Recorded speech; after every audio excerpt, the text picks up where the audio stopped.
Welcome to the Better Together Here podcast with your host, Devin and Ashley, helping you make the most of your time in New York City. Hey, everyone, and welcome to today's episode of the Better Together Here podcast. My name is Devin. And my name is Ashley. And we are very excited today to talk about 5 places to eat in Times Square that are actually worth it, because there are definitely places that are not worth it. And at the end of the episode, we are going to tell you one of those places, so make sure you stick around so you can avoid this place that is just not worth it at all. So everyone usually goes to Times Square when they visit New York. Whether or not that's the smart decision will be a topic for another day, but there is plenty to see and do in Times Square, and you will likely find yourself hungry and looking for something to eat. So we're going to dive into 5 places to eat that are actually worth it. So the first one is kind of a hidden gem, if I might say. Definitely a hidden gem. It's called Margon. It is a Cuban restaurant. It is, I guess, kind of like a fast casual, more of a lunch spot. Yeah, it's like you could grab and go, or you can also there's tables in there that you can eat in. Yeah, I mean, it's kind of a hole-in-the-wall place. You almost miss it even when you're looking for it. It's kind of just packed in between a bunch of different other restaurants and businesses. But it is, like we said, a hidden gem. It has arguably the best Cubano that I've had in the city. I will say I haven't had very many. Yeah, but definitely the best. That's a high standard. It is a high standard, and they meet it. We've also had the chicken. I think that's just called grilled chicken. I don't know. It maybe had a special name. Maybe like a roast chicken. If there's chicken, it's good. It's good. You can also ask them what their daily special is. We've had some good experiences with those as well. Yes, they do have a daily special, so check that out. And for sure, do not skip the rice and beans and add plantains as well. The plantains that they give you are, may I say, impeccable? You can say impeccable. And what was the other thing you said you usually like to get there? I usually like to try one of their Cuban sodas. So they have really interesting flavors and sodas that you can't normally get here in the United States. So definitely try a Cuban soda. For sure. And just be aware, if you do go during kind of peak lunchtime, it can be pretty busy. So it's nice to go outside of that if you can. But either way, they usually move you through pretty quick. It can be a little bit confusing. So you go to the very far end, place your order, and then you kind of make your way back. And then you pay as you're coming back. And it can be a little bit crowded and a little bit chaotic. So just be aware of that. But the staff's really nice. They'll help you if you get confused. Yeah, everyone there has always been extremely nice. And it's definitely a kind of mom and pop type feel. It's been around for a long time. They know what they're doing. They have it down to a science. So make sure you check out Margon. Another thing is you always get a lot of bang for your buck when you're there. Yes. You could share one entree or get one entree and a side between 2 people. Yeah, last time I went with my sister, we had one Cubano and then rice and beans.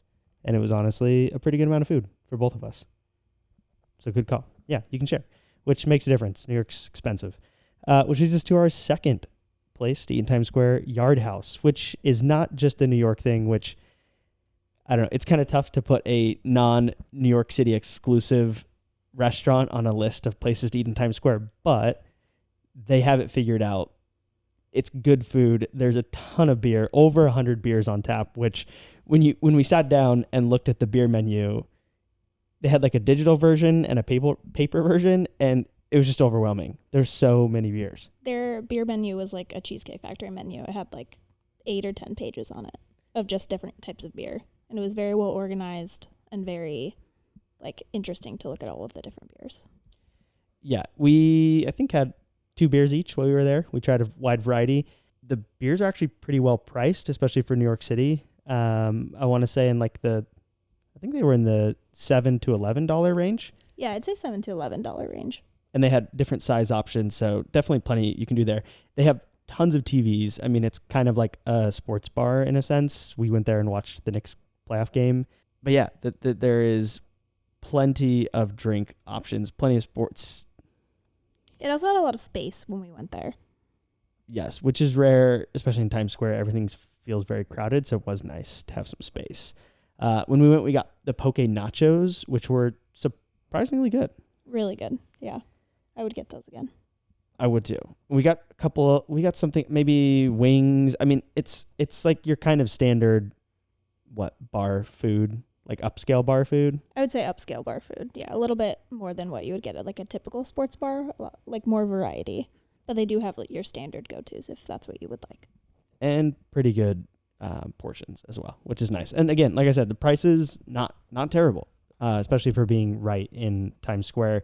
One other piece that was nice is some of the things you could order from like a little tablet. So even if they were busy, you didn't have to be waiting for your server to come by. You could place some of the order. It was weird though. It was like some things you could order on the little digital tablet, some things you couldn't. I don't even remember. I just remember it being kind of weird. I remember him coming by to check on us, and we were like, "Oh, we already ordered a beer."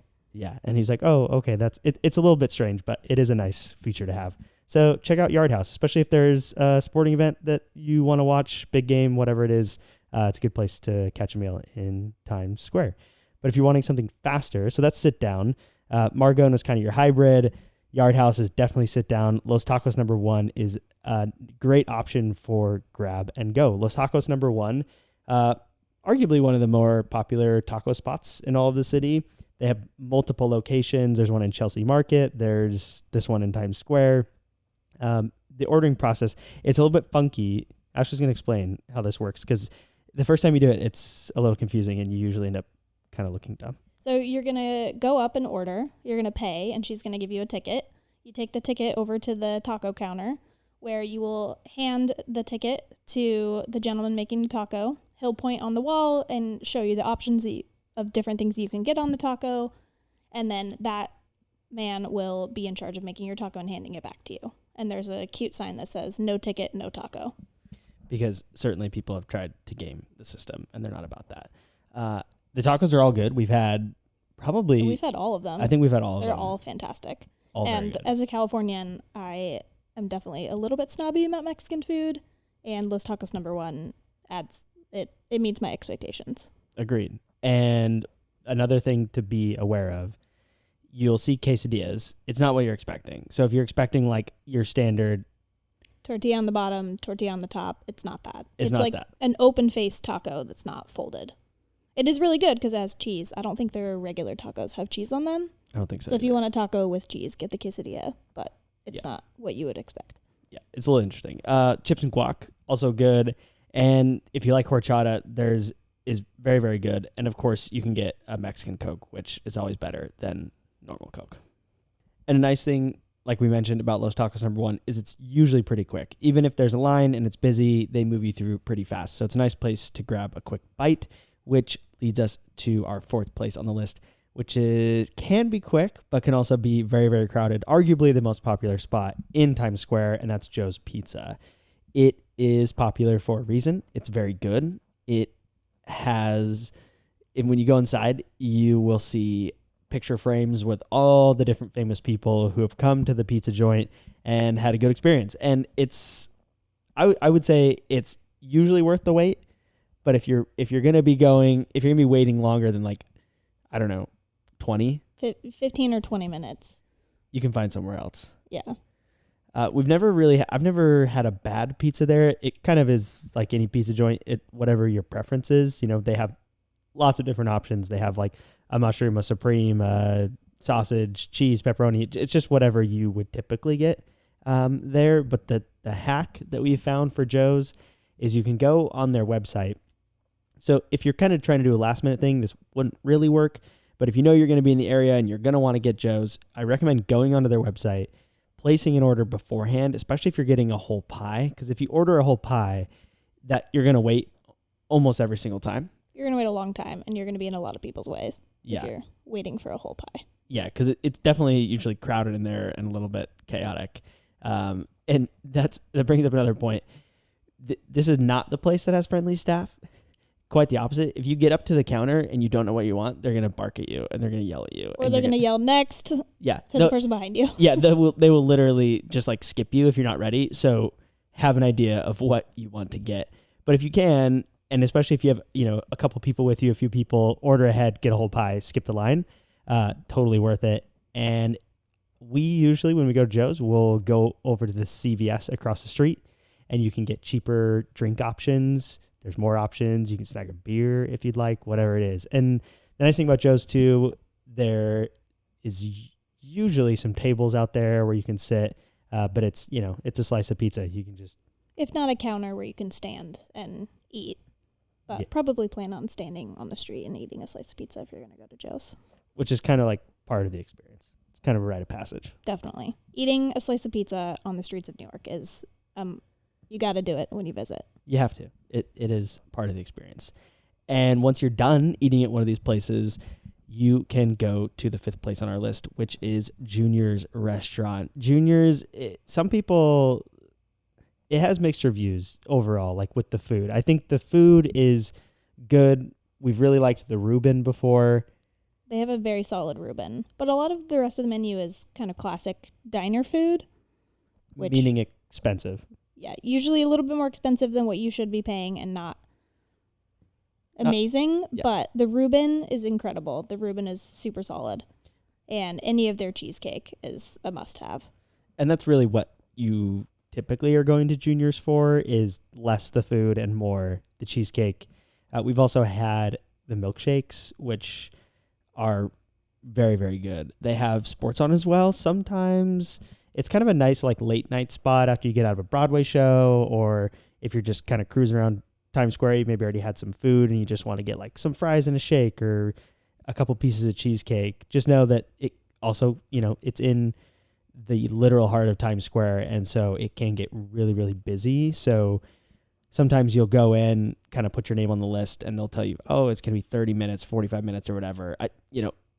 I'm kind of I don't like waiting for places, and so it's like I would maybe not even wait, but if you can get in at the right time, it's definitely worth it for the cheesecake. For sure, yeah. Definitely go for the cheesecake. So it's a good place to get dessert after you try some of these other places. And it's very, very close to where a lot of the Broadway shows are, which makes it convenient. All right, number 6, the bonus one, where not to go. Okay, we have to tell you a quick story. So one of the times that we visited, it was maybe our second or third time visiting. Or our third trip. And we were heading to Joe's? We were like walking through Times Square after a Broadway show, and we were walking to Joe's Pizza and looking down at our phones because we didn't know where we were going. And this random guy walked up to us and was like, "Oh, where are you guys going?" And we were like, "Oh, we're trying to find Joe's Pizza."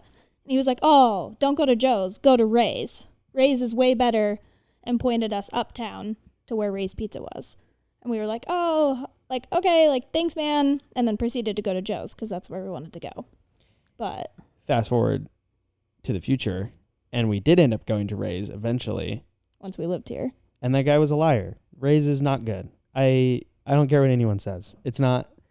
We've tried Ray's 3 separate times. Yeah. Not a single time has it been good. No.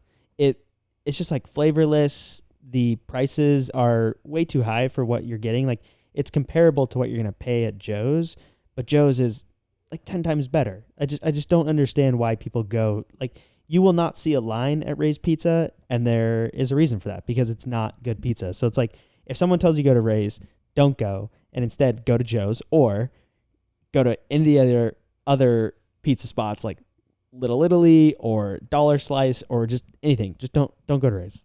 It's a trap. It is a trap. Every time I see tourists walk in there, I say, this is a tourist trap. The literal definition of a tourist trap. So there you have it. Don't go to Ray's, but the 5 places you should go. Margon. And honestly, if I had to like kind of rate these, I would put Margon arguably at the top of the list. I would too. In Times Square, that's our go-to if we're going to a Broadway show and need to grab something quick and filling. Yeah, it's arguably the best on here. I mean, Joe's is good in its own right because it's pizza, it's New York pizza, and it's like you have to try it. So I would probably put Joe's at number 2. I would put, personally, Los Tacos number 1 at third. I mean, Junior's, I just go there for cheesecake. It's probably at the bottom of the list for me. Yeah. And Yard House would be number 4. But all of these are good options. All of them are going to be somewhere right in Times Square that you can get to quickly.